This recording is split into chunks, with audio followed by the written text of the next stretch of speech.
Olá, boa tarde a todos, a todas que estão nos acompanhando aqui nessa live, na live de cara com o corona, né? Nós vamos tratar de alguns assuntos referentes ao vírus e a essa pandemia.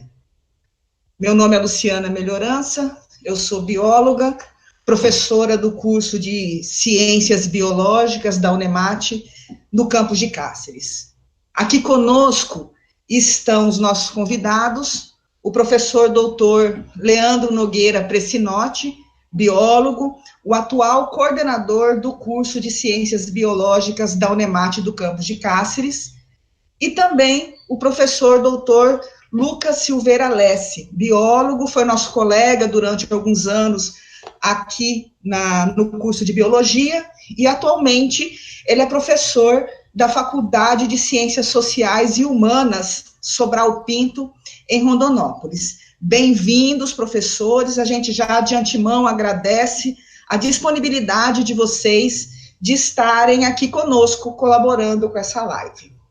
Gostaria de agradecer o nosso acadêmico, aluno do curso de Biologia aqui de Cáceres, o Claudemir Macedo, porque a ideia dessa live foi dele, né? Ele que nos procurou, a cada um de nós, nos provocando sobre a importância da gente, como biólogo, fazer uma live sobre o coronavírus. Claudemir, obrigado, um grande abraço aí para você. Agradecemos também já, de antemão, a equipe de comunicação da Dunemat, que nunca mede esforços para proporcionar esses momentos de aprendizado e de socialização de informação com todos nós, né?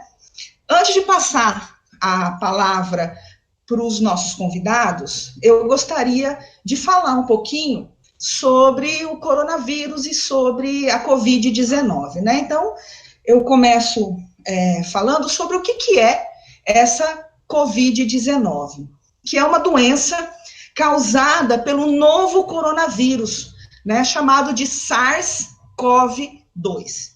Os coronavírus são uma grande família viral conhecida desde meados dos anos de 1960 e que causam, né, infecções respiratórias em seres humanos e também em animais. No site da Organização Pan-Americana de Saúde, lá tem a informação de que os coronavírus são a segunda principal causa do resfriado comum. Ele perde apenas para os rinovírus. E até as últimas décadas, raramente causavam doenças mais graves do que um simples resfriado. Existem muitos coronavírus em outros mamíferos, mas desses, atualmente, 7 são capazes de infectar humanos. Merece destaque aí, entre esses 7, o SARS-CoV, que causa síndrome respiratória aguda grave. Nós tivemos uma epidemia deles há uns anos atrás, né, chegou até o Brasil. Nós temos o MERS-CoV, que é a síndrome respiratória do Oriente Médio, também tivemos muitos casos dessa síndrome respiratória, mas ela não foi com tanta intensidade como o SARS-CoV. E agora, o SARS-CoV-2, que é o novo coronavírus e que está causando a Covid-19 e que é atualmente uma epidemia, uma pandemia, né? Vale a gente destacar que uma característica importante dos vírus é o seu material genético instável, né? O que significa isso? Significa que ele pode sofrer e acumular uma série de mutações que pode causar mudanças rápidas nas características do vírus, né? Essas mutações são aleatórias, né? Elas ocorrem por um acaso. E aquelas que conferem vantagem tendem a permanecer no genótipo do vírus. Como que o coronavírus está organizado em termos de estrutura, né? O que esse vírus tem? Como todos os vírus, o coronavírus, ele é de uma constituição relativamente simples. Ele é constituído por uma cápsula proteica, que a gente chama de capsídeo viral, e que é composto por um número variável de proteínas. É composto também pelo material genético. Nos vírus, o material genético pode ser o DNA ou o RNA. No coronavírus, é RNA de fita simples e polimerização positiva. E o corona também tem uma outra característica, que é ter um envelope lipídico. O que diferencia o vírus de todos os outros organismos, né? É justamente essa constituição. Os vírus são acelulares, ou seja, eles não possuem estruturas celulares. Por conta disso, para muitos pesquisadores, os vírus não são considerados seres vivos, porque eles não se reproduzem sozinhos, são parasitas intracelulares obrigatórios, e eles precisam de um hospedeiro para se reproduzirem, né? Eles precisam estar dentro de uma célula para se reproduzirem, eles não têm metabolismo próprio. Isso, na prática, significa que o vírus pode se manter no ambiente sem uma célula hospedeira, mas nesse momento ele é chamado de partícula viral, né? Essa partícula viral é chamada de virion. Mas, como ele está no ambiente, ele não consegue produzir proteínas a partir do seu material genético. Isso impossibilita uma reprodução independente e qualquer outra atividade metabólica, né? Com relação ao capsídeo dele, o coronavírus tem um conjunto de proteínas, mas uma delas, a gente dá destaque, é uma proteína chamada spike, ou proteína S. Essa proteína, ela se liga fortemente a uma enzima chamada ECA2, que está na membrana das nossas células, né? Isso é uma vantagem para o vírus, né? Isso torna a infecção dele em nós mais fácil, porque ele tem uma proteína que tem uma afinidade a uma enzima nossa, né? E essa proteína S dá uma característica peculiar ao vírus que lhe deu o nome de coronavírus, porque a posição que ela ocupa nesse capsídeo dá a impressão de uma coroa em torno do vírus, né? Com relação ao material genético, como eu já havia dito, o material genético é um RNA de fita simples, e ele garante as informações genéticas mínimas necessárias para a existência desse vírus, que é informação genética para assegurar a replicação desse material genético quando estiver numa célula hospedeira, as informações para formar as proteínas que formam o capsídeo do vírus, e informações para subverter as funções celulares do hospedeiro em seu benefício. Já que ele não tem metabolismo próprio, ele precisa usar o maquinário celular para se beneficiar, se reproduzir, né? Então, a reprodução do vírus dentro da célula do hospedeiro envolve dois aspectos principais, que é a duplicação do seu material genético e a síntese do novo capsídeo desses vírus que estão sendo formados. Como é que esse vírus age no nosso organismo? Como é que ele vai fazer quando entrar em contato conosco, né? O SARS-CoV-2, ele começa se fixando nas células da mucosa do fundo do nariz ou da garganta, né? Lembra lá a proteína S dele com afinidade às nossas enzimas ECA2. E nessa posição estratégica, né, de fixar na membrana da nossa célula, ele usa suas proteínas para passar a membrana celular e entrar ao citoplasma da célula do hospedeiro. Esse processo, que é intermediado pela enzima viral, é chamado de adsorção. Nesse processo, o capsídeo do vírus é digerido e o material genético dele está lá, solto no citoplasma da célula hospedeira. A partir daí, ele vai utilizar toda a maquinaria de replicação de material genético da célula hospedeira para duplicar o seu RNA e produzir as suas proteínas. Então, em pouco tempo, a célula hospedeira já está aí com centenas e milhares de cópias do RNA do vírus.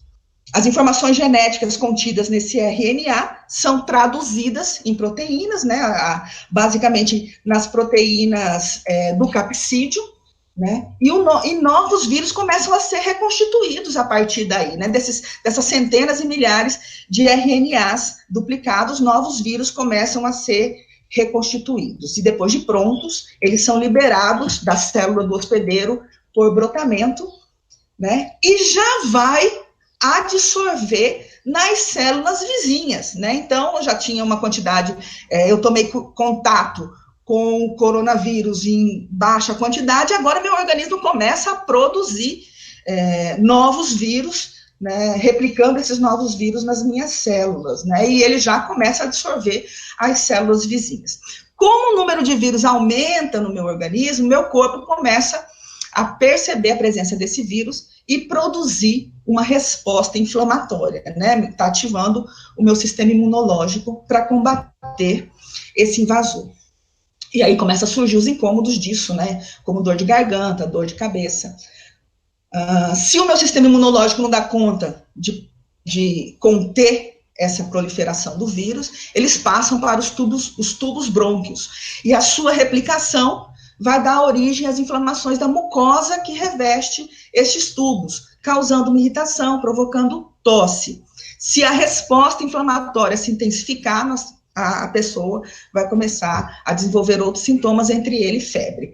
Segundo a Organização Mundial de Saúde, 80% das pessoas contaminadas pelo coronavírus, eles terão sintomas leves ou serão assintomáticos, né? Os sintomas leves são febre, tosse, e essas pessoas serão curadas com medidas simples, como hidratação, repouso, alimentação e, muito importante, o isolamento social para não contaminar outras pessoas, né?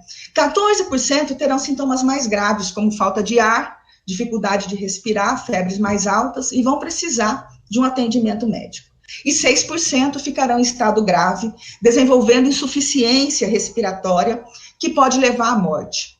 Estas precisarão de suporte respiratório e de tratamento intensivo, né? Esse agravamento, ele ocorre quando os vírus passam dos tubos brônquios para os pulmões, causando pneumonia e outras respirações e outras complicações respiratórias severas.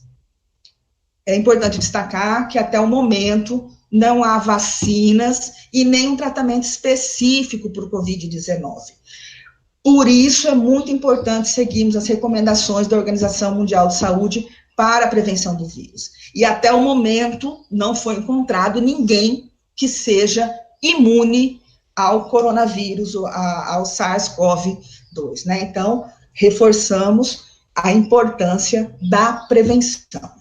Então, eu queria fazer esse panorama aí do vírus especificamente. A partir daqui, eu gostaria de passar a palavra para o nosso colega, o professor Leandro, para fazer as suas considerações. Professor, é com você. Obrigado, Luciana.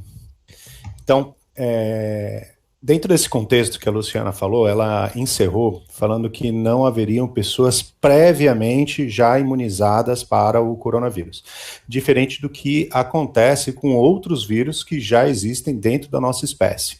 Então, como esse vírus ele chegou recentemente, e o Lucas vai abordar isso, nós não temos ainda uma memória imunológica, então linfócitos de memória, que permitam um combate rápido contra esse agente, vou colocar um agente patogênico, uma palavra mais simples. Então, vamos pensar assim.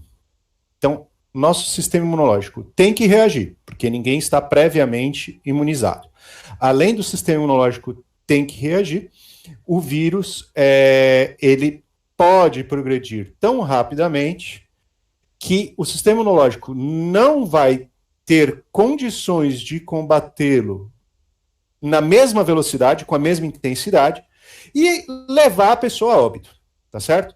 O óbito, ele tem várias causas, é muito difícil a gente dizer, olha, problema aqui foi cardíaco, o problema aqui foi renal, o problema aqui foi respiratório, porque o vírus interfere em várias partes do corpo. Então, vamos rapidamente passar por alguns números. Então, eu queria mostrar para vocês o seguinte, nós precisamos, para que a gente possa tomar boas decisões, nós precisamos de boas informações.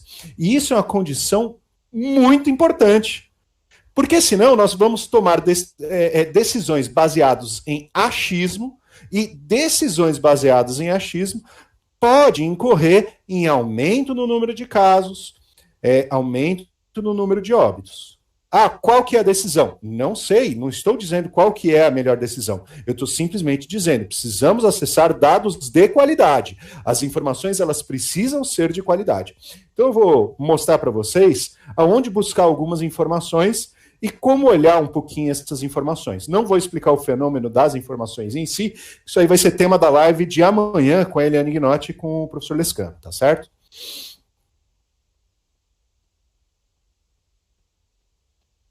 Eu vou abrir aqui uma janela para compartilhar aqui a minha tela com vocês. Eu acredito que vocês devam estar observando a minha tela, tá certo? No caso, esse site aqui é Worldometers. Nesse site, é o site que tem sido recorrentemente utilizado. E, tá tendo propaganda aqui, não tem como eu tirar as propagandas. Mas o que esse site nos diz? Que nós já temos 3 milhões de pessoas que já tiveram confirmação da presença do vírus no organismo. Não dá para dizer se manifestou sintoma ou se não manifestou sintoma. Não dá para saber qual foi o exame que a pessoa fez. Mas nós temos 3 milhões de pessoas que, de alguma forma, já foi detectado que o vírus esteve dentro do corpo dessa pessoa. Então está aqui o valor, 3 milhões.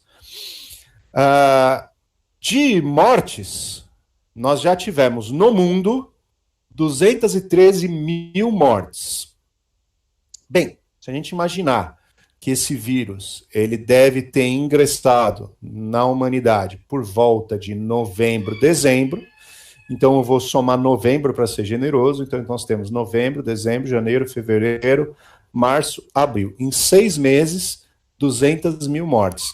Só que isso agora vai ser potencializado se nós não tomarmos as medidas necessárias para prevenir o contágio. E recuperados, nós temos aí 1 milhão de pessoas recuperadas, o que é muito bom. Desculpa, aproximadamente 1 milhão de pessoas recuperadas, o que é muito bom, tá, no mundo, porque essas pessoas recuperadas, se elas manifestarem imunidade contra o vírus, elas podem representar uma barreira sanitária contra o vírus, tá? Vamos agora olhar o dado do Brasil. Quero olhar os dados do Brasil. Tá aqui, Brasil. Deixa eu ver se consigo iluminar só a linha. Tá. Esse site ele vai estar na descrição do vídeo quando terminar a live, tá bom? Então, o Brasil ele está com 67 mil casos, aproximadamente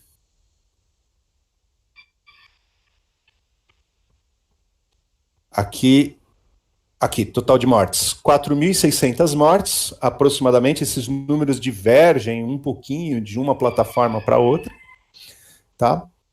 E nós testamos 1.600, aproximadamente 1.600 pessoas por milhão. Desculpa, não dá para dizer que alguma pessoa foi testada 2 vezes. Então, nós fizemos aproximadamente 1.600 testes por milhão de pessoas. Isso é muito, isso é pouco? É só olhar para cima. Então, essa tabela, ela está disposta numa forma que aqui estão os países com maior número de casos. Nós já estamos alcançando a China. Tá? E se a gente olhar, o Brasil, dos top aqui, ele é o que menos testa. Testar pouco é algo que preocupa. Por quê? Nós precisamos de boas informações para tomar boas decisões. Tá bom. Bem, gente, a informação ela está disponível em tantos lugares confiáveis. Por exemplo, na Universidade Johns Hopkins, você pode ter mapas dinâmicos, como esse aqui, em que mostra como o vírus se alastra. Tá? Eu não sei se vocês vão conseguir acompanhar esse mapa dinâmico, mas é um mapa do globo que vai ganhando pigmentação conforme a quantidade de casos vai aumentando nos diferentes países. Tá? Isso é a partir da confirmação de casos. E tem um porquê de eu falar confirmação de casos. A Universidade Johns Hopkins também tem mapas interativos com gráficos. É muito interessante, vale a pena consultar para a gente ter uma ideia de como isso tem se comportado nos diferentes países e no mundo. Eu quero agora pular para o Brasil especificamente. Então, tá aqui o Brasil. Em verde, em tons de verde, a gente tem, esse daqui é o Brasil I.O., também vai estar listado lá embaixo, tá? Em tons de verde, a gente vai ter casos confirmados por 100 mil habitantes. E aí a gente consegue, quanto mais intenso verde, mapear onde existe uma intensidade maior da presença do vírus nesse exato momento. O Brasil I.O. está com os dados atualizados até ontem. Muito bem, então a gente pode ver que o estado do Amazonas, ele está com um verde bem intenso. Ah, Leandro, mas quantos casos tem no estado do Amazonas? Se a gente for olhar, o estado do Amazonas, ele não tem muitos casos. Vamos lá no site do Ministério, aqui é o site do Ministério. No site do Ministério, a gente consegue, também vai estar linkado embaixo do vídeo, a gente consegue clicar aqui no estado e saber o número de casos. Ó, o Amazonas teve 3.928 casos, enquanto São Paulo teve 21 mil casos. Só que quando eu vou olhar no Brasil I.O., eu vejo que o Amazonas está mais verde do que o estado de São Paulo. O que isso quer dizer? Que a gente não pode olhar só o número de casos absoluto. A gente tem que também pensar no número de casos por 100 mil habitantes. Por quê? O número de leitos nos hospitais, e eu não estou falando só de UTI, mas o número de profissionais da área da saúde, tudo é proporcional ao número de habitantes. Então, se a gente está com um número muito alto por 100 mil habitantes, isso quer dizer que haverá uma saturação mais rápida da estrutura do lugar, que foi o que aconteceu no estado do Amazonas. E é o que pode acontecer. Dá uma olhada no estado do Ceará, dá uma olhada no estado de São Paulo, dá uma olhada no estado do Rio de Janeiro. Vocês podem ver que são estados que estão bem preenchidos de verde. Tá? Ah, vamos ver Cáceres. Como é que está Cáceres? Você vai lá no Brasil I.O., você coloca um mouse em cima da cidade de Cáceres e daí vai aparecer os dados no canto inferior direito. Ótimo. Para eu não me estender muito, eu tenho falado aqui de que nós precisamos de informações boas. O Legon Data, ele é gerido pelo Marcelo Soares e ele tem mapas muito interessantes. Olha só, a gente tem aqui uma porcentagem de casos na capital e no interior. Isso no Brasil. Então, Leandro, desculpa interromper, deu 10 minutos, tá? 5 minutinhos aí para você finalizar. Tá bom, já vou terminar. Obrigada. Então você observa que está havendo uma interiorização. O amarelo e o vermelho, eles são sinais de interiorização do vírus, certo? Enquanto o azul é sinal de que o vírus está na capital. Então observa que o vírus ele tem acelerado no interior. Essa aceleração no interior é preocupante, sim, porque mostra que o vírus não será um problema só de metrópole. Eu tenho muita coisa para falar aqui, eu vou pular para duas coisas aqui que são mais importantes.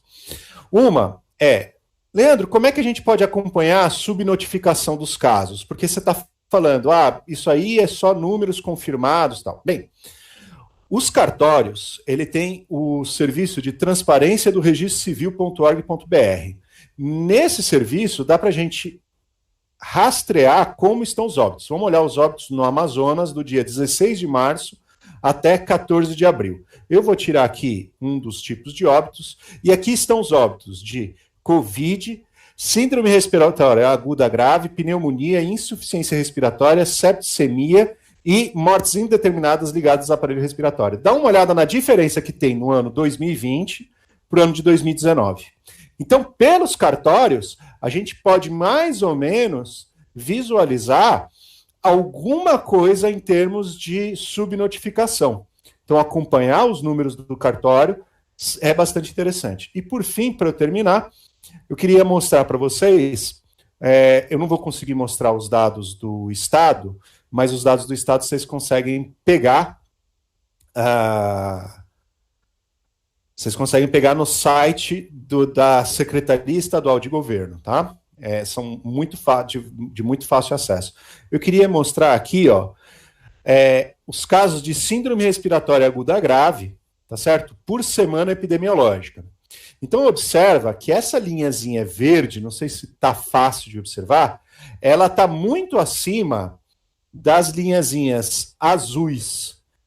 E a linha verde é o ano de 2020, enquanto que as linhas azuis são os anos de 2018 e 2019. Então, a gente já espera que aumente a quantidade de síndrome respiratória aguda grave nessas semanas epidemiológicas. No entanto, a gente consegue observar que está tendo muita síndrome respiratória aguda grave acima dos anos de 2018 e 2019. Isso quer dizer que existe algum grau de subnotificação, provavelmente o governo está fazendo os exames para tentar confirmar esses diagnósticos. Bem, pessoal, é isso, tem muita coisa interessante. Eu vou linkar aqui, vou deixar disponível uma série de sites que valem a pena ser visitados para ter boas informações, para tomar boas decisões. Vou passar agora para a Luciana de volta. Lu? Obrigada, Leandro. As informações são bem interessantes e esclarecedoras. A gente agradece você por ter trazido esses dados aqui. Já informando ao pessoal que está nos assistindo que podem enviar perguntas pelo chat. Já chegaram algumas, eu estou anotando aqui. Ao final da fala dos nossos convidados, nós vamos estar passando essas perguntas para os convidados nos responderem, né? Agora eu passo a palavra para o nosso amigo, colega de trabalho, professor Lucas Lesse. É com você, professor. Boa tarde, pessoal. Boa tarde quem está nos assistindo. Em primeiro lugar, queria agradecer a professora Luciana e o Leandro por esse momento e também o Claudemir que possibilitou esse nosso encontro, tá? Então, eu vou tentar ser breve também, né, trazendo algumas informações técnicas, como a gente já foi avisado, e vou tentar projetar duas imagens para vocês para que o conhecimento fique mais esclarecido, tá, pessoal? Então, o coronavírus, como ele já foi dito, ele também ganha o nome de SARS-CoV-2, que é a abreviação para Síndrome Respiratória Grave Aguda 2, relacionada ao COVID, popularmente ele é chamado COVID, coronavírus. Ele provavelmente originou de morcegos e estudos recentes, depois, igual foi falado, eu coloco os links de todos os trabalhos que eu usei para fazer meu script na descrição. Então, trabalhos trouxeram que o genoma dele é muito parecido com o genoma de outros coronavírus que tem na natureza, provavelmente morcegos, e possivelmente eles passaram para os seres humanos através de outro animal. Igual foi ressaltado na fala anterior, vem aumentando o número de síndromes respiratórias. Tem um trabalho de Cheng e colaboradores de 2007, um médico infectologista chinês. Ele publicou um trabalho falando que havia uma presença enorme de reservatórios do SARS-CoV em morcegos ferradura, então, no mercado de Yunnan, na China, onde provavelmente o vírus, a epidemia se iniciou. E em 2007, ele já avisava isso, que as autoridades não poderiam ignorar essa possibilidade desse vírus começar a contagiar as pessoas, tá? Após isso, surgiram rumores que esse vírus poderia ter sido criado em laboratório ou manipulado em laboratório.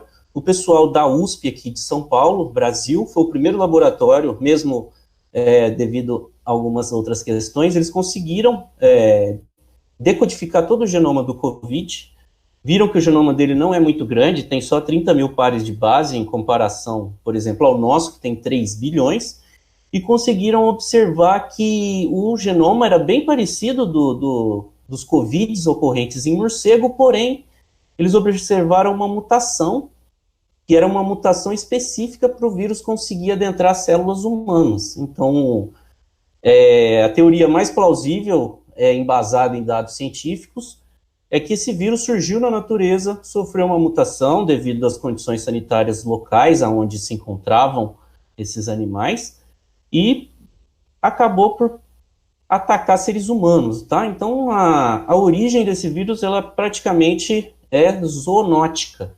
associada a problemas sanitários, problemas de saneamento básico. Os primeiros casos, eles foram confirmados, juntamente ao mercado atacadista de Wuhan, na República Popular da China, e só para salientar, essa república é considerada interior, porém Wuhan tem atualmente 11 milhões de habitantes, então é uma superpopulação. E o primeiro caso foi notificado dia 1º de dezembro de 2020, porém a China só confirmou que haviam pessoas contaminadas por Covid no dia 31 de dezembro. Então, se a gente pega esse panorama que já foi discutido anteriormente, estamos em 5 meses de infecção e temos hoje mais de 3 milhões de pessoas infectadas, perto de 1 milhão de pessoas recuperadas e mais de 211 mil mortes. Isso em 5 meses, teoricamente, a partir do primeiro infectado. O vírus ele vai causar outros problemas respiratórios, como também já foi dito, semelhantes à gripe, tosse, febre, dificuldades para respirar, espirros, tá? E aí, voltando na pontuação das informações, a OMS declarou a pandemia no dia 11 de março e, a partir daí, vários governos começaram a tomar suas medidas para tentar barrar o Covid, e aí a gente tem aqui só uns dados para reflexão. Os Estados Unidos, que tem uma população superior à nossa, não o dobro, mas mais que nós, eles já estão com 55 mil óbitos por conta do Covid e quase 1 milhão de pessoas infectadas. Isso dados de ontem à noite, tá? E o Brasil está com 63 mil infectados e mais de 4.500 mortes atuais que ocorreram. Se a gente pega para comparar o porquê devemos ter uma atenção maior com esse vírus, se a gente pega a outra epidemia pior que tivemos, a gente teve a gripe espanhola entre 1918 e 1920, ela levou a óbito, isso são dados totalmente imprecisos, né? Ela levou a óbito pelo menos 50 milhões de pessoas, em 24 meses de infecção. Nós estamos aqui com 5 meses oficiais e já temos perto de 200 mil óbitos. Tá? Então, isso é algo que devemos levar em conta. Outra coisa, a doença mais contagiosa que o ser humano conhece hoje é o sarampo. Só que o sarampo existe vacina. Todos nós aqui fomos vacinados contra sarampo várias vezes ao longo da nossa vida e temos uma barreira imune, uma imunidade dita de rebanho, sob nós para evitar o contágio do sarampo. Só que, seguindo na linha, o sarampo, uma pessoa infectada com sarampo pode transmitir para até 15 pessoas. Uma pessoa infectada com H1N1, a nova gripe, ela pode infectar só para 3 pessoas. E isso é porque nos primeiros 3 dias de sintoma, a pessoa já fica reclusa, já sente os sintomas. No Covid, foi detectado que uma pessoa contaminada pode transmitir até para 6. E isso leva o tempo que foi falado da janela imune, do nosso corpo preparar anticorpos para isso, um tempo muito curto para que a gente tenha essa resposta autoimune, essa imunidade adquirida. Então, essas comparações que a gente está falando não é para negligenciar os cuidados com o coronavírus, e sim tentar entender a evolução dessa epidemia. Se a gente olha, o vírus, os números de mortos, igual o pessoal fala, a curva está exponencial. Eu vou mostrar um gráfico aqui. Está crescimento exponencial. Em média, a morte por coronavírus está dobrando a cada 4 dias e, consequentemente, o número de infectados também está seguindo esse padrão. E isso é muito rápido, gente, se a gente parar para pensar.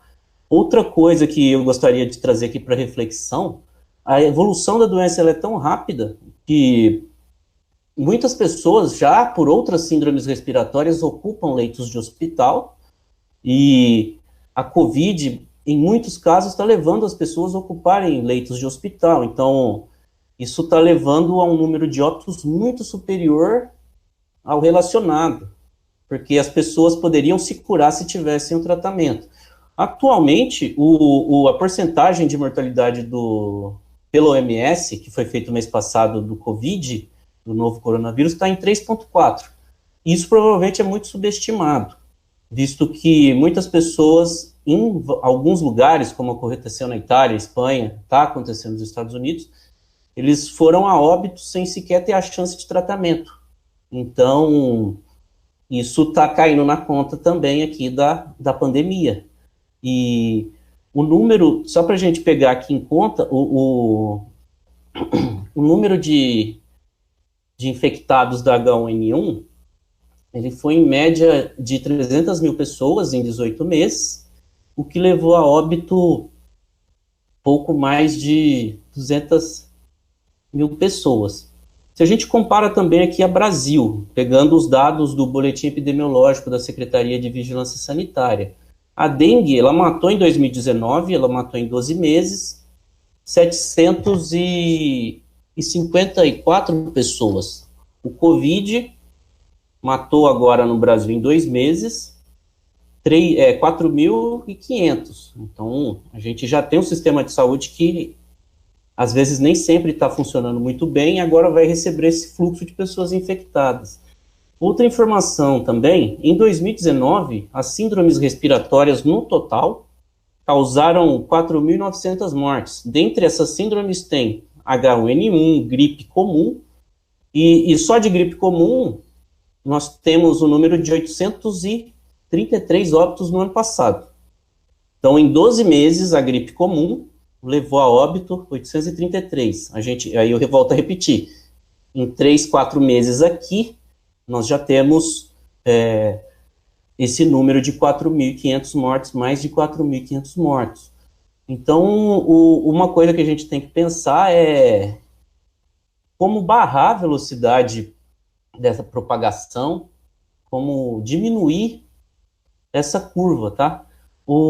Aqui, então, como eu falei, eu vou tentar projetar para vocês aqui duas imagens, como foi falado aqui por vocês. Então, vocês já devem estar vendo minha tela, espero que sim. Então, aqui, uma comparação, esse aqui é do site Abacaba. O rapaz, ele pegou todos os dados do primeiro infectado e foi plotando no gráfico o número de óbitos. Ele pegou os surtos de todas as últimas epidemias conhecidas. Então, no dia 7 seria 7 dias após o primeiro óbito. Então, comparou com o Ebola, e se a gente pegar aqui em 7 dias, o coronavírus está aqui embaixo. Agora, a atualização que foi feita há 5 dias atrás nesse site. Ele plotou todos os dados aqui da SARS, a gripe suína, que em 2009 e 2010 deve ter levado em mortes entre 150 mil e 500 mil pessoas. Com 1 ano e meio de infecção, levou tudo isso de pessoas a óbito, infelizmente. E essa aqui é a curva do corona. Então, a comparação aqui da curva do corona com a curva do H1N1, a gente tem que ter um sinal de atenção quanto a isso, porque ela ainda está num crescimento exponencial, ela está longe ainda de estabilizar e abaixar essa curva. Se aqui no dia, com aproximadamente 177 dias, onde ele fez esse recorte de infecção, o Covid levou a óbito mais pessoas do que a gripe do porco, do que a H1N1. Então, isso é um sinal de atenção, e também por conta da demora da resposta imune. Aqui, igual já foi dito, nós temos aqui um esquema eu peguei desse artigo aqui, Sistema Imunitário, do professor... Lucas, te interrompendo só um pouquinho, 10 minutos, tá? Aí você tem mais 5 minutos para concluir. Tá bom. Dos professores aqui, Danilo, lá de São Paulo, eles fizeram esse esquema para mostrar que é a resposta primária. Então, quando a gente é infectado por qualquer patógeno, nós levamos um tempo de 5 a 10 dias para criar anticorpos, formar células de memória e nos livrar dessa infecção. O que levaria uma resposta secundária a ser mais rápida. Então, naturalmente, nas doenças que conhecíamos até pouco tempo atrás, isso levava de 5 a 10 dias para a gente ter a primeira resposta imune, onde nosso corpo produziria anticorpos e faria uma célula de memória para que, se viesse uma segunda infecção, já tivéssemos os anticorpos. O Covid, os estudos que estão aparecendo agora, estão propondo que o Covid está levando uma janela de 14 a 28 dias para começar essa resposta primária, o que leva a pessoa contaminada a infectar mais pessoas, infelizmente, porque ela está sem sintomas graves e ela vai continuar sua vida habitual, tá? Então, por isso que a gente tem que levar essa atenção, tá bom? Outra coisa, o que a gente tem que pontuar é que, atualmente, não há nenhum medicamento específico contra o coronavírus, nem para tratar, nem para prevenir. Todos os tratamentos que estão sendo feitos nos hospitais são mediante a teste. Então, está todo mundo testando, está todo mundo jogando uma moeda para cima para ver o que vai dar certo. Então, hoje não temos um tratamento para o Covid, e muito menos uma vacina. E o que eu andei lendo ultimamente, estão propondo que uma vacina vai sair daqui 1 ano, 1 ano e meio, uma vacina segura para que possa ser aplicada em massa. Então, a gente tem que levar em conta isso, levar em conta a virulência do corona, porque ele leva uma velocidade muito grande de infecção, ele tem um número de infectados muito alto e muito rápido. E aqui, só para ter uma ideia, o que a Organização Mundial da Saúde está dizendo, que se você sentir sintomas leves, fique em casa até se recuperar, até aliviar os sintomas, tente comer bem, tente dormir bem, beber bastante líquido, tudo isso para você fortalecer seu sistema imunológico e ele consiga criar anticorpos e eliminar esse vírus. Porém, se tiver tosse, febre, dificuldade para respirar, é orientado que procure um médico o mais rápido possível, um sistema de saúde. Por que isso? O contágio do novo coronavírus é pelo ar. Então, ele pode passar pelo espirro, pelo toque, pelo contato de objetos que foram tocados por pessoas que estavam contaminadas. E hoje, o que a gente tem de seguro, o que pode barrar essa evolução do vírus, seria a quarentena ou o isolamento social, tá?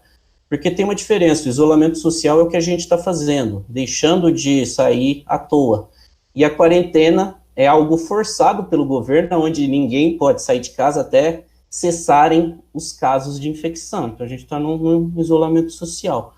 E outra coisa, foi provado também recentemente que quem usa máscara, quem está usando, fazendo as precauções, lavando as mãos, usando o sabão, água e sabão ou álcool em gel, e usando a máscara, diminui para 4% a chance dele ser infectado. Então, se a pessoa simplesmente seguir as orientações sanitárias, seguir esse autocuidado, é bem possível a gente reduzir esse número de infectados e, em algum tempo, espero que seja breve, a gente consiga retornar às nossas atividades, tá? E só voltando e ressaltando, é importante que a gente consiga ter fontes confiáveis de informação, longe do achismo, longe do senso comum, para que nós tomemos as decisões de precaução e evite esse contato com o vírus. Como a gente já tinha falado, após aqui o encerramento, eu vou encaminhar os artigos que eu li. Pelo pouco tempo não foi possível falar tudo que eu tinha pensado, mas a base era mais ou menos essa. Espero ter contribuído para vocês. Mais uma vez agradeço o pessoal, Leandro, a Luciana, pelo convite, por essa oportunidade de a gente estar aqui. Muito grata, Lucas, pelas suas contribuições. O tempo geralmente é curto, mas a gente vai ter a oportunidade de falar um pouco mais agora para responder as perguntas. Muito bom ter você aqui conosco, Lucas, mesmo que virtualmente, viu? Com relação às perguntas, né? Eu fui anotando algumas aqui que foram chegando pelo chat, e eu vou começar, aí Leandro, Lucas, vê quem começa respondendo, né? Então, a primeira pergunta vem de Cidade Revista. É possível afirmar que a pessoa infectada pode ser novamente infectada? E ainda continua, e a pessoa curada, ela pode se infectar de novo? Meninos, é com vocês. Essa pergunta, ela é uma pergunta que está sendo feita atualmente na ciência. Existem indícios que a pessoa possa ser reinfectada, né? Só que isso ainda não está, como que eu posso dizer, não é algo que está sólido dentro da ciência. É uma pergunta do momento. Inclusive, preocupa muito, porque a gente almeja que as pessoas imunizadas representem uma barreira sanitária. Se a pessoa for se reinfeccionar com o coronavírus, pode ser que, então, aquela pessoa que foi infectada e que se curou não seja mais uma barreira sanitária.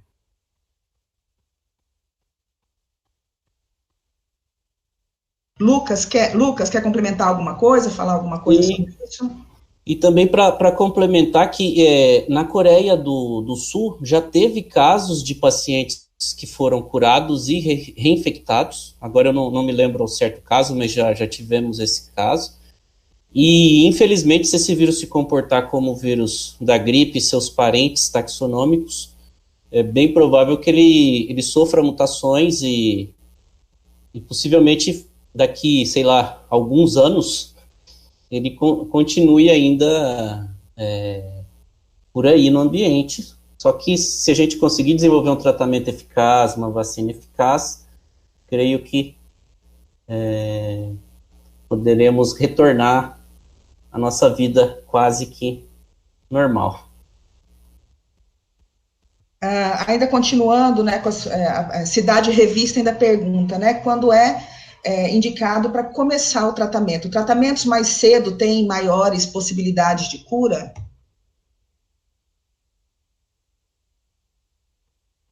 Tratar mais cedo melhora o prognóstico. Agora, a letalidade do vírus é algo que também está sob investigação, porque o vírus ele apresenta um agravamento diferenciado nas pessoas. O que leva a esse agravamento diferenciado? Tratar mais cedo melhora o prognóstico, sim. Tá? Agora, isso não quer dizer que se você começar a tratar cedo, que você não pode ter um agravamento do problema. Isso está sendo investigado. Por que algumas pessoas evoluem para óbito e outras pessoas não? Tem a questão da comorbidade, isso aí a gente já sabe, mas o que faz uma pessoa com 20 anos, sem comorbidade, evoluir para um caso grave? Lucas, alguma colocação?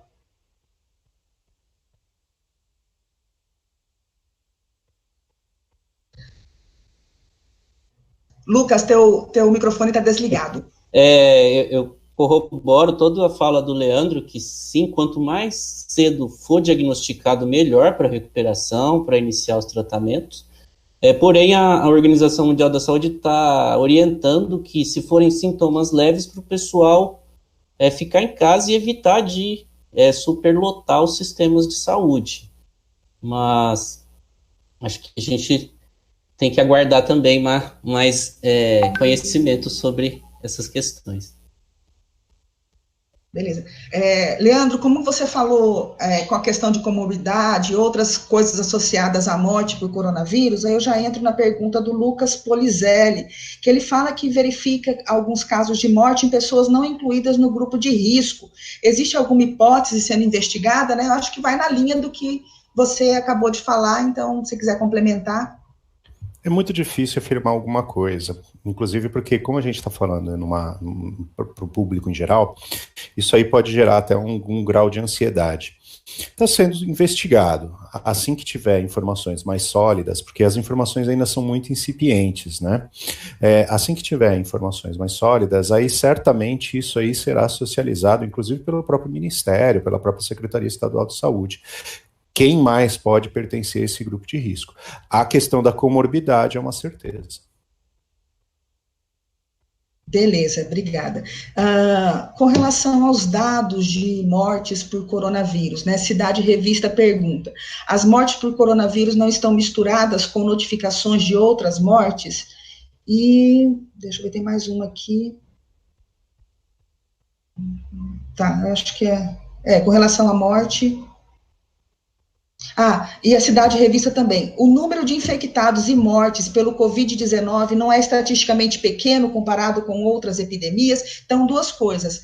O número de mortes de corona não está misturado com outras notificações e se é pequeno estatisticamente comparado com outras epidemias. Olha, essa pergunta precisa ser respondida com muita calma. Vamos lá. Tudo é muito delicado. Por exemplo, a pessoa morreu. Ela morreu se ela estava com o vírus, com sintoma respiratório. Muito provavelmente o que levou essa pessoa ao óbito foi o coronavírus. Então, assim, muito provavelmente é o coronavírus que está matando os casos confirmados. Essa é uma linha de resposta. Outra linha de resposta é: será que existem outras mortes que são de coronavírus, que são de Covid-19 e que não estão sendo confirmadas? Existe no mundo todo, e por isso que a gente consulta várias bases de dados. Então você tem as bases de dados de síndrome respiratória aguda grave, você tem a base de dados dos obituários no cartório, você tem as bases de dados, por exemplo, em Nova York, foi um dos primeiros lugares que observou que havia mortes com quadros cardiológicos. Depois, aí começaram a aferir as mortes por quadros cardiológicos, se a pessoa tinha o vírus, coronavírus. E existe também outros quadros de saúde que pode levar a óbito, pode ser também decorrente do coronavírus, não só o cardiológico e o respiratório, porque o coronavírus ele começa respiratório, mas ele vai interferindo em outros órgãos, tá? Não vamos entrar em detalhes muito técnicos. É isso, vou passar para o Lucas, se ficou claro, se não, escreve aí. Lucas, complementa aí para nós. Bom, o que eu tenho sobre essas comparações, pessoal, é uma visão, digamos assim, um pouco de cientista. Quando a gente compara qualquer outra epidemia que já ocorreu, nós estamos pegando números absolutos dela. Quando a gente compara com gripe suína, com dengue, com AIDS, com o que for, nós estamos pegando números absolutos de 30, 40 anos de pesquisa e registro. E hoje a gente não tem números absolutos. O que a gente tem é simplesmente um número de óbitos infectados crescendo de forma exponencial. Agora, o número que vai chegar, não é possível afirmar. Eu não tenho essa capacidade de afirmar, mas creio eu que essas comparações feitas com números absolutos são um pouco... não muito explicativas. Se a gente pegar o número total de quem morreu por gripe, vai dar um número muito superior do que quem, claro, morreu por coronavírus. Mas quando a gente pega, igual eu expus aqui a vocês, que o ano passado a gripe matou no Brasil em 12 meses 1.200 pessoas, e hoje, em 4 meses, o corona matou 3 vezes mais, é um sinal de atenção, mas... não temos como afirmar em definitivo esses dados realmente. Obrigada. Luiz Guilherme Maldonado, ter uma gripe comum e a Covid-19 ao mesmo tempo aumenta a sua letalidade?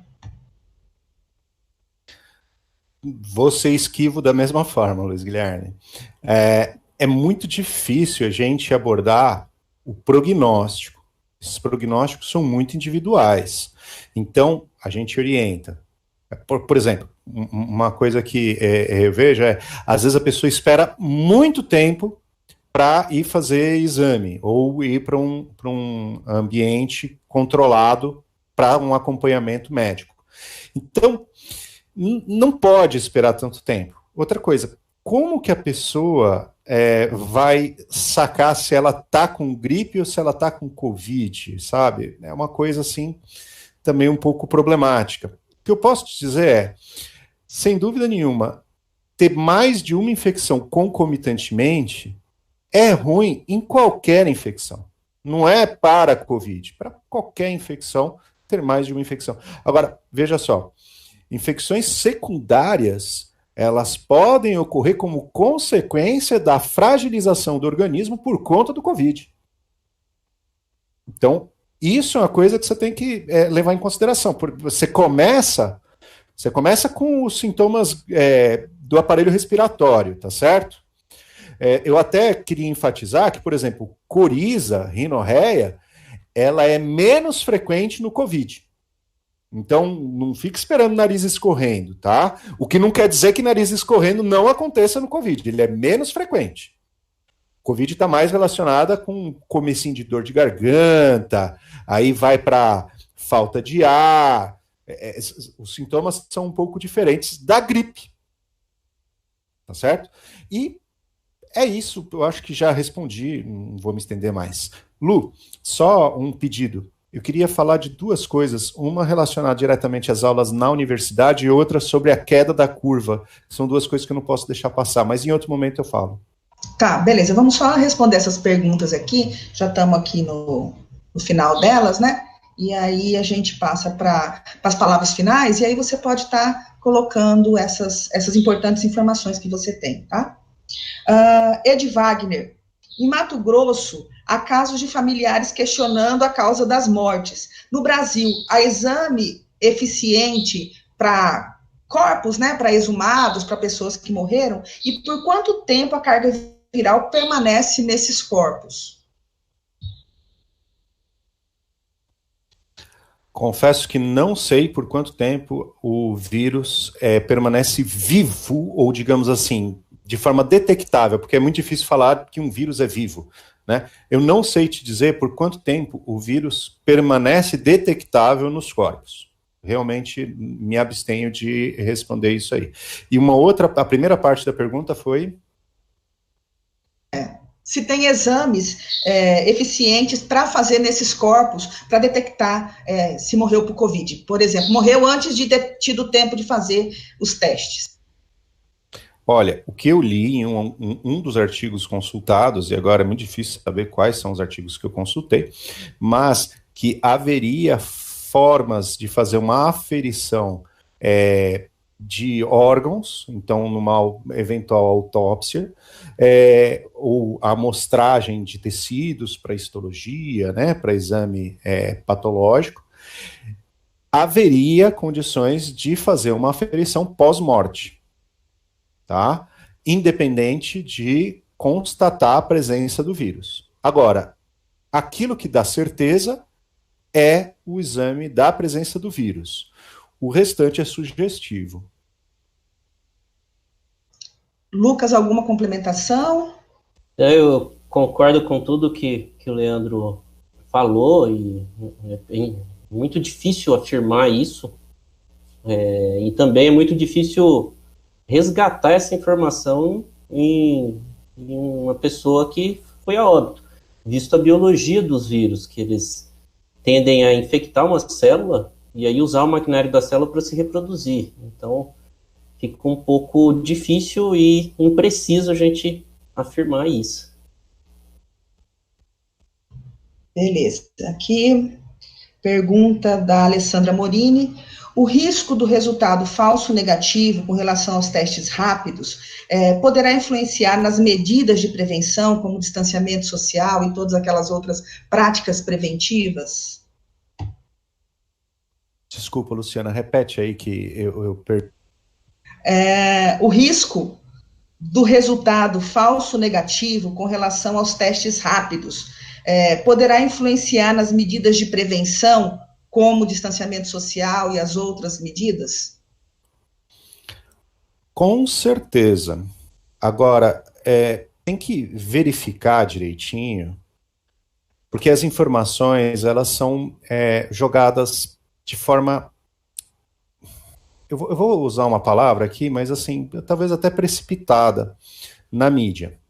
Então, tem que ver exatamente se as pessoas já não fazem uma estimativa baseado em falhas dos testes. E baseado nessas estimativas, eles conseguem, através de cálculos corretivos, fazerem uma aferição um pouco mais delicada. Por que eu falo que com certeza interfere? É porque a informação dos testes ela seria a base para a gente poder, vamos dizer assim, abrir a economia. Vamos pegar aqui o nosso estado como exemplo. O nosso estado, o nosso governador, ele colocou um decreto baseando 60% de ocupação da UTI para manter uma atividade econômica. Quando você transfere a responsabilidade dos exames para as UTIs, pode ser, eu não sei como que isso pode funcionar. Eu prefiro não me manifestar assim em pormenores, porque tem coisa aí que pode ser opinião. Mas você concorda comigo que a informação deixou de ser no começo e passou a ser no final? Você vai pegar o final da história e não o começo da história? O começo da história é você fazer a confirmação pelo exame. O final da história é a pessoa internada na UTI. Então você vai tomar a decisão pelo final da história e não pelo começo. Essas coisas eu acho que interferem. Boas informações levam a boas medidas de atitude, assim. Sem críticas, porque assim, tem gente muito especialista, sem críticas ao decreto do governador. Não é a ideia. Lucas, alguma complementação?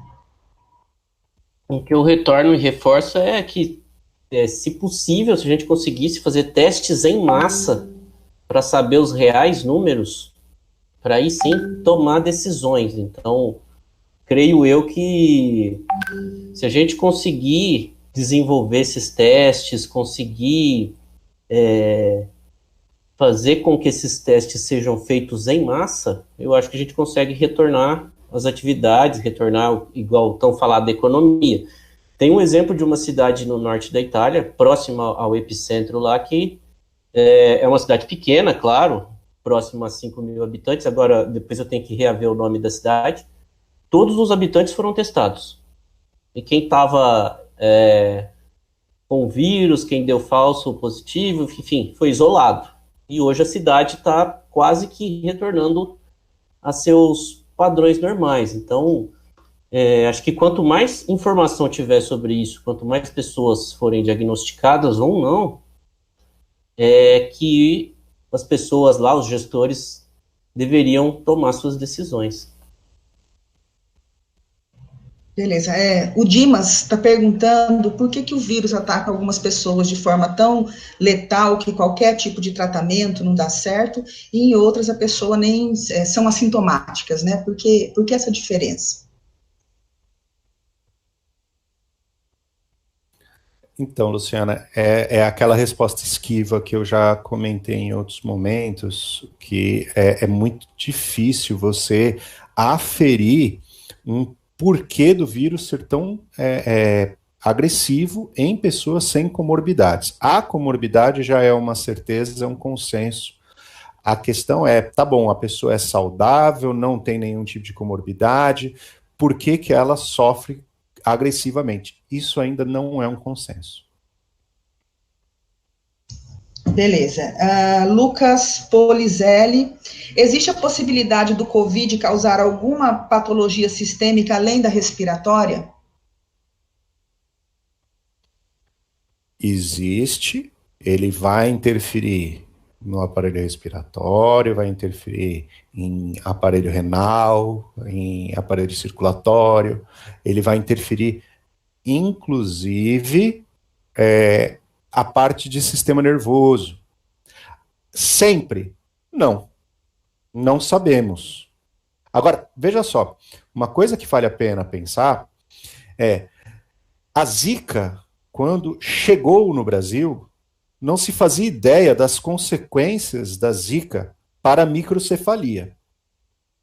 Então, os desdobramentos da Covid-19 depois da cura é algo que a gente vai ter que visualizar. Pode ser que não tenha desdobramento nenhum.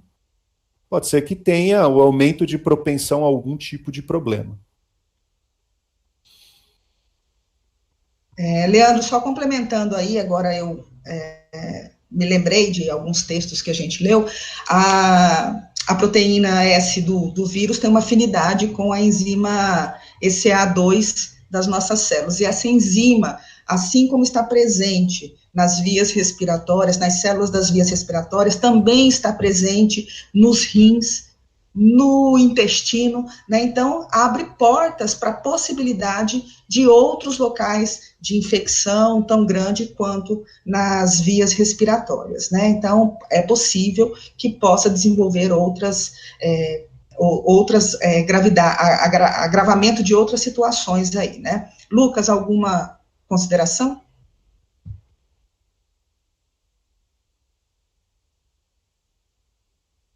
Só para pontuar essa pergunta, atualmente o pessoal está levantando dados, porque alguns especialistas, o pessoal da Unifesp em São Paulo, que levantou essa questão, que o Covid poderia ser considerado um vírus sistêmico e não só respiratório.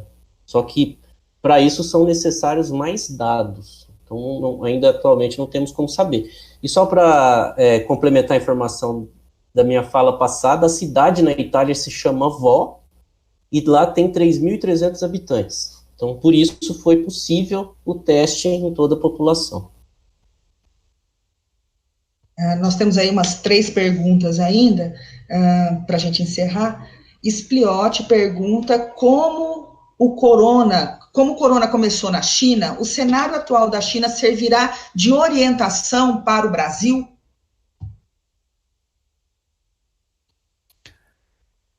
Olha, a China é um país em que as liberdades individuais, elas não são muito claras. Então, a China adotou um regime extremamente restrito de circulação, coisa que não aconteceu em nenhum momento aqui no Brasil. Nós já temos um maior número de mortes que a China, e provavelmente nós teremos um maior número de casos que a China. E provavelmente nós teremos mais complicações para manter a economia aberta do que a China. Então, a China não é perfeitamente comparável com o nosso cenário. Eu acho que existem outros países que são mais comparáveis a nós. Se eu for sugerir, eu compararia com os Estados Unidos, que é um país que não está indo muito bem. Lucas? Bom, minha mesma opinião, né? Não temos como comparar a estrutura social do Brasil e da China, não tem como comparar o controle da população que a China possui e aqui não temos, enfim.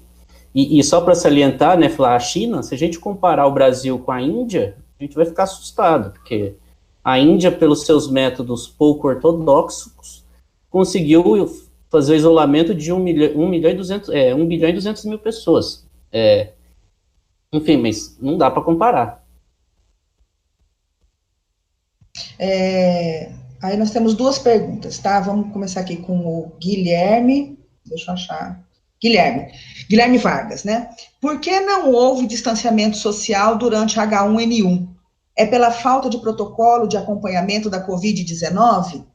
Acho que o Lucas, vamos começar com o Lucas agora, depois a gente passa para o Leandro, inverter um pouquinho.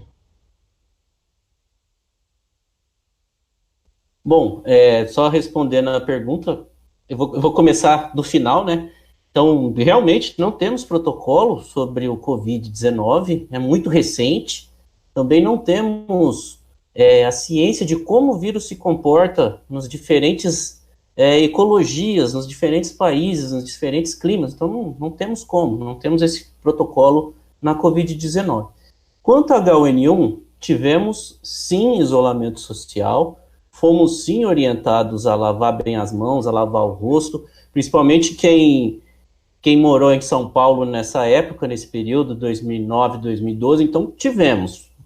Provavelmente estados, localidades mais afastadas nem sentiram, ou demorou muito chegar, quando chegou já tinha tratamento ou vacina para H1N1. Então, nós tivemos, ele foi bem mais brando, porque a curva de crescimento de transmissão do H1N1, ele estava muito mais baixa do que a do Covid. A do Covid ela ainda está quase que perpendicular. A do H1N1 ela cresceu lentamente, ela teve uma evolução mais lenta. Claro, levou muitos óbitos a acontecerem, sim. Só que o isolamento social foi mais brando e foi mais com orientações sanitárias, mas ele ocorreu, sim, inclusive aqui no nosso país. Leandro, quer complementar?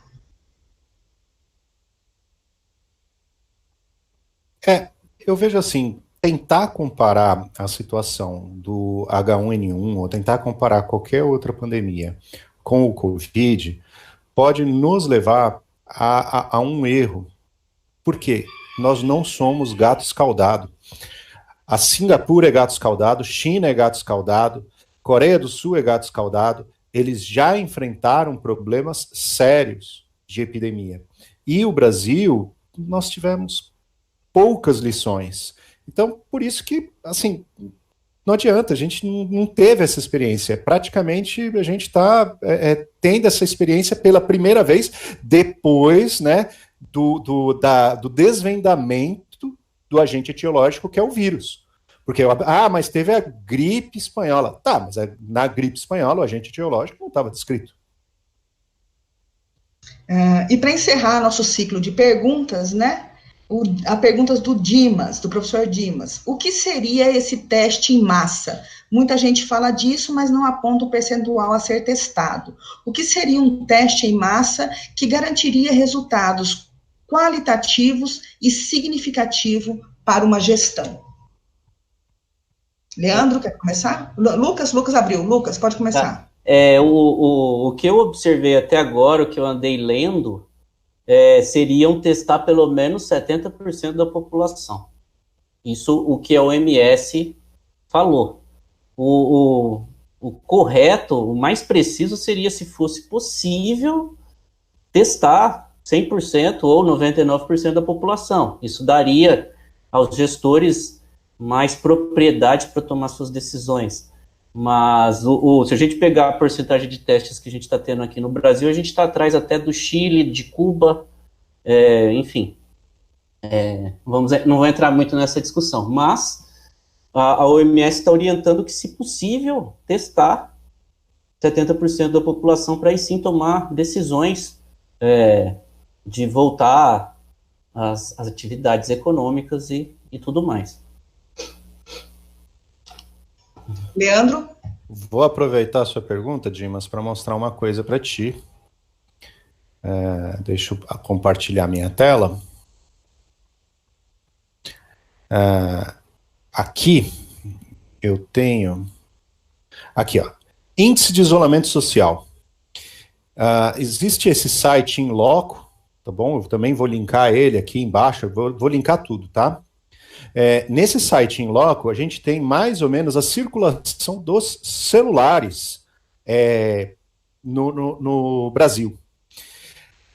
Parece, segundo o site, que eles estão rastreando aproximadamente 60 milhões de celulares para fazer os índices. Olha o índice de isolamento de Mato Grosso. Ele é um dos piores índices de isolamento. No dia 26, a gente ficou com 53,9% de isolamento. Por que eu estou trazendo isso para responder tua pergunta? Agora, ó, eu vou isso aqui, tá? Tô passando a flecha. Isso aqui onde eu estou passando a flecha é o fluxo normal de pessoas. E isso aqui é o grau de isolamento, tá bom? Então é um fluxo de pessoas de aproximadamente 53% no dia 26. Vou colocar assim, aproximadamente 50%. Vou voltar aqui na tela. Pronto. Por que eu estou explicando dessa forma? Mais de uma nação utilizou os dados de celular para rastrear quem que teve um resultado positivo de exame, quais os celulares que tiveram contato com essa pessoa por mais de 15 minutos. Rastreando isso, essas pessoas foram convidadas a fazer exames. Foi em mais de uma nação que adotaram esse tipo de política. Então, essa era uma alternativa caso houvesse dinheiro. Eu não sei se o problema é financeiro, eu não sei qual que é o problema, estrutural, pode ser vários os problemas, pode ser que a gente nem tenha laboratório para analisar tudo isso. Tá? E aí eu realmente não sei. mas essa era uma possibilidade, a gente utilizar dados de celulares para poder rastrear o vírus, correr atrás dele ao invés de esperar ele chegar para a gente. Então é isso, nós fechamos esse ciclo de perguntas, né? Agora eu vou passar a palavra para os nossos convidados fazerem as suas considerações finais, se despedindo aqui da live. Eu vou começar pelo nosso convidado externo, né, da Unemat. Então, eu vou começar pelo nosso colega Lucas. Lucas, suas palavras, suas considerações finais aqui nessa live. Bom, eu gostaria só de deixar aqui a mensagem para a gente sempre se orientar em dados científicos, em dados próximos da realidade, não usar apenas uma fonte de informação. Isso, quando eu estou falando em informação, eu estou falando de jornais sérios e revistas sérias. Eu estou excluindo mídia social, tá? De informação séria. Então, sempre procure informações sérias em mídias confiáveis e se cuidem. Tente seguir as orientações do Ministério da Organização Mundial da Saúde. Tente evitar a aglomeração, tente sair de casa sem que for necessário. E se tiver que sair, use máscara, lave bem as mãos ao retornar, ou, enfim, tentem se cuidar, porque se trata de uma doença recente, que ainda não tem vacina e não tem tratamento eficaz. Então, no momento, o melhor que a gente tem a fazer é se cuidar e evitar o contágio, tá? E só lembrando o panorama, hoje temos que ter pelo menos um ponto de vista otimista, que as ciências estão bem evoluídas e creio que em breve teremos um tratamento eficaz e tudo mais. E, novamente, agradecer aqui a oportunidade de estar aqui com vocês. Muito obrigado. Muito obrigada, Lucas. Professor Leandro, suas considerações finais, suas observações que o senhor falou que precisava colocar antes de encerrar, né? Com a palavra é sua. Bem, alguns cuidados, eles têm que ser tomados na hora de vocês consultarem dados. Que nem eu falei, esses dados, eu vou linkar os sites aqui na descrição do vídeo. Inclusive, para quem quiser depois pegar novamente esses dados para analisar por si só, ou então para ter ciência. Só que alguns cuidados têm que ser tomados, eu não posso deixar de mencionar os cuidados que têm que ser tomados. Tudo que é mais recente, então qualquer informação que seja muito recente, seja ela no cartório, seja ela na Fiocruz, porque a Fiocruz tem sido o grande centro de informações do Brasil, tá? Então os dados da Fiocruz são muito bons, mas todas as informações recentes, elas tendem a se modificar ao longo do tempo, de forma até... tem que modificar bastante. Por exemplo, semana epidemiológica da semana passada. Será que ela vai se modificar até a próxima semana? Muito provavelmente sim. Mas a gente já encerrou a semana. Mas, então, os bancos de dados, eles levam um tempo até eles serem atualizados. O resultado, os dados do cartório, né, das certidões de óbito, leva um tempo para aquilo ser atualizado.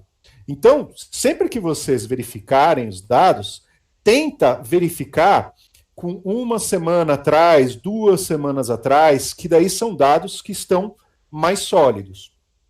Outra coisa é que, como a gente está falando aqui pela do Unemat, e isso tem tudo a ver com a Unemat, eu queria só destacar assim, a gente tem que pensar num novo normal. Esse novo normal é muito difícil a gente dizer vai ser isso, vai ser aquilo, mas esse novo normal ele vai exigir da gente uma postura, pelo menos de muita responsabilidade. Eu não estou dizendo que tem que ficar fechado ou aberto a alguma instituição, não é isso.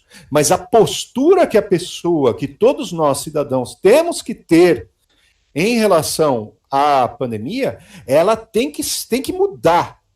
Não é uma questão de você virar e falar, mas o vírus não vai me atacar porque eu sou machão, porque eu tenho, sei lá, né?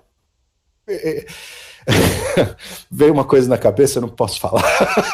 Mas o vírus não vai me atacar porque eu sou danado, sou muito... A questão não é essa.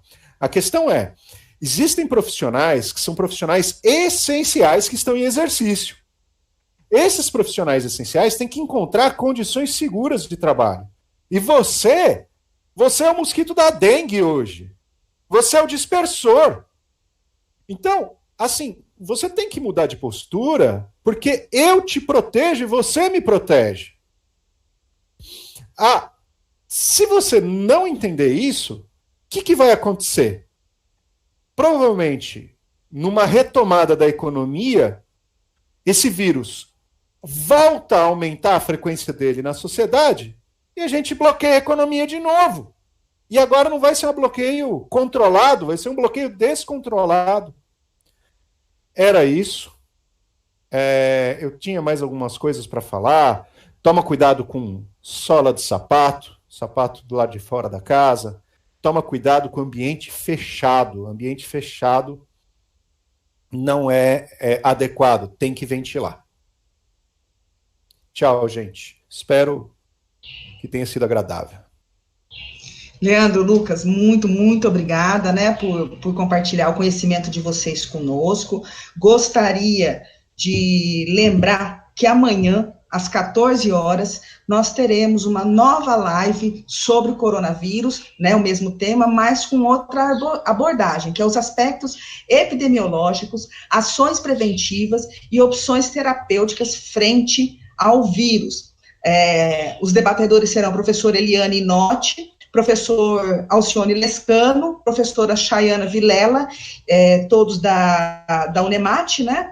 E o pesquisador Diego Ricardo Xavier da Silva, que é pesquisador da Fiocruz. A live de amanhã contará também com apoio do Centro Acadêmico de Enfermagem e do Centro Acadêmico Livre de Medicina. Então, nós agradecemos a equipe de comunicação da Dunemate, que proporcionou para a gente toda a logística dessa live, e agradecemos muito as pessoas que ficaram conosco aqui, assistindo, mandando perguntas, lembrando que a live fica disponível na página da Unemate, então, a qualquer momento, quem não conseguiu assistir toda ela, pode acessar, né? Para impulsionar a página, pedimos que se inscreva no nosso canal da Dunemate e deixe o like nessa live. Até o nosso próximo encontro, tá? Um abraço a todos.